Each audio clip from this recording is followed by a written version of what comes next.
So, you're on Module 8. You want to know how the training framework works. Okay. It's secret. I can't tell you. I'm sorry. I'm withholding information. You have to buy my course. No, bro. I'm going to tell you. I'm going to give you all the game, all the sauce. This is for the Forge Brotherhood, Module 8. For my men in the Brotherhood, this is how I structure your programs. This is how I structure my workouts nowadays. I've been working out for my entire life. I've been since 6th grade, bro. I was pumping out crunches after elementary school. Junior high, I was spitting out candy. By high school, I played soccer, I ran cross country, track, an athlete, varsity, and I've just continuously pursued that. So now we're here, and we continuously pursue health and fitness. It is huge in my life, and it's a big part of where I'm at, what I'm building. So this is how I train. This is my training framework that I give my guys depending on their level, their intensity, and what they need. How athletic push-pull legs works. I use a basic push-pull leg framework. And this is I think any split would work, any split. But I specifically use push-pull legs for mine because it's simple, it's repeatable, it's scalable. Right? It's simple, right? You don't need to think about it. Push-pull legs, push-pull legs. You can change the intensity. You can change certain variables that make it harder. But overall, it's simple, it's repeatable, it's scalable. This is what I'm building my business off of. The nutrition framework, the principles, the workouts, all of it is simple, it's basic, it's repeatable. The routines, everything is meant to be like that to get you the result, because advanced stuff where it's like super complex, I'm not gonna follow it. I have a harder time I could, but it's harder, right? It's more difficult for all my guys. And so this is it. So the purpose of this video is to teach you how to train like athletes. All right, this is how I have my guys training. Before I was strictly like bodybuilding, but now I'm leaning back towards my roots because I am an athlete. I like athletic workouts, and that is exactly how I built my frame throughout the years, as I just explained. Played sports all through high school. I was an athlete all through my life. Sprints, conditioning, weightlifting, all of it plays a part. So we have an athletic warm-up. Like today, I did sprints. I activated my nervous system before the legs. Sprints just get you warm, get you hot. I have some sort of athletic, starter. I do athletic stretches at the beginning, which is dynamic stretches, not static, dynamic, where you're moving your body. So high knees, butt kicks, C skips, A skips, B skips. You have different kinds of those that I learned throughout the years, and I just have been applying. At night, I do static stretching, which is just sitting on the ground, because you don't want to do static stretching before you actually go and start tearing down your muscles. You want to warm up, right? Cooling down is more static. You want to do that after your workouts. When you're warming up, you want dynamic. You want your muscles to get that blood pumping and continuously like gearing up for war is essentially what it is. So yeah, we have an athletic warm up, just one or two, working lifts or exercises that are athletic, and they prime your nervous system to go to war. That's what it is. Then you have explosive starters.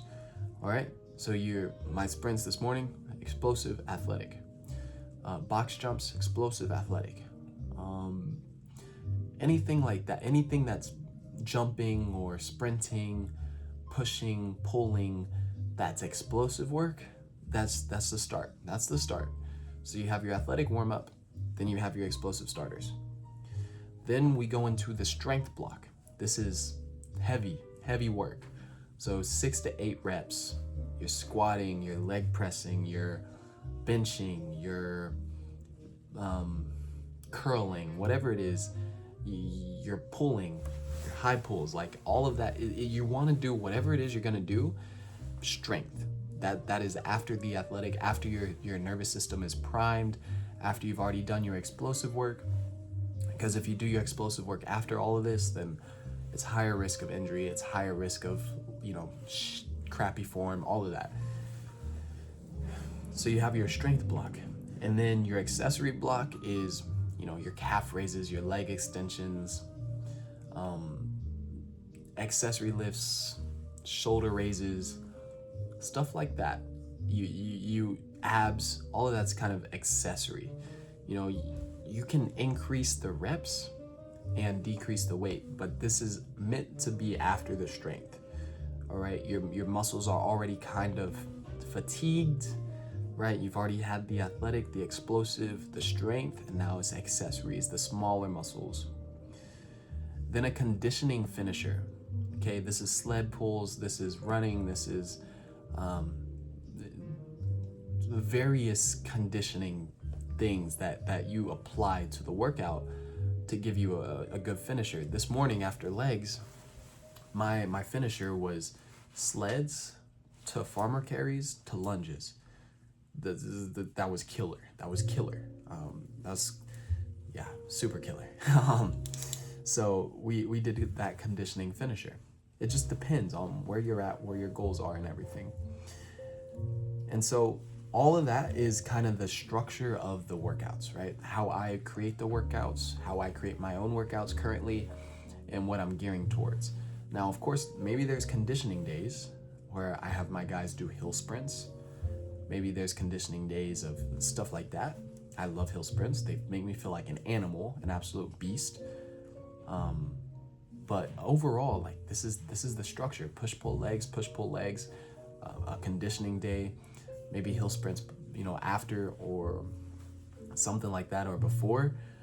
But it's the point is it's a simple, repeatable structure. You don't need to put a whole lot of thought in it. Sometimes the conditioning afterwards is a run, like a jog, but I'm not doing marathon training. I'm training to be the fighter architect, to be the explosive athlete that can do anything he wants. I can run a 5K easily. I can probably run a solid 5 to 10 miles with where I'm at right now, but I'm not training for that. I want to be explosive. I want to be powerful. And then progressive overload these lifts throughout the week. I'm always adding on weight.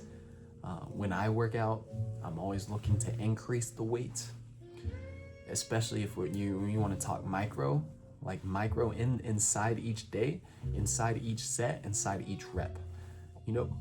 Excuse me. So inside each set, right, there's 4 sets normally to every lift, 6 to 8 reps normally, and I'm looking to add weight each set. Go up. Third set, I'm looking to fail. I'm looking to go to failure. I love failure. Failure means I'm pushing my limit mentally and physically. That does a lot of things for you. And then every week, you just want to continuously push more, fail with more.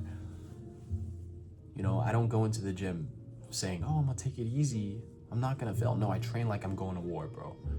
I train like I'm going to war. I'm so locked in, hoodie on, I'm locked, right? And then maybe the pump cover comes off and I'm still locked.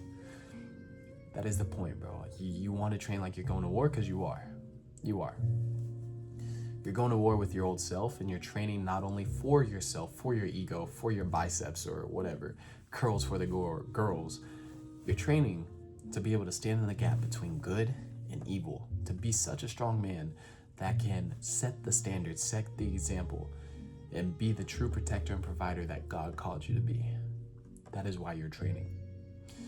This is the end of Module 8. Next, we are going to hop into Module 9. This is weekly systems and how I have my men order their days, and all that good stuff, what the routine entails, why we do it, and then we're gonna finish this out pretty quickly. I appreciate you for tuning in. Let's keep going.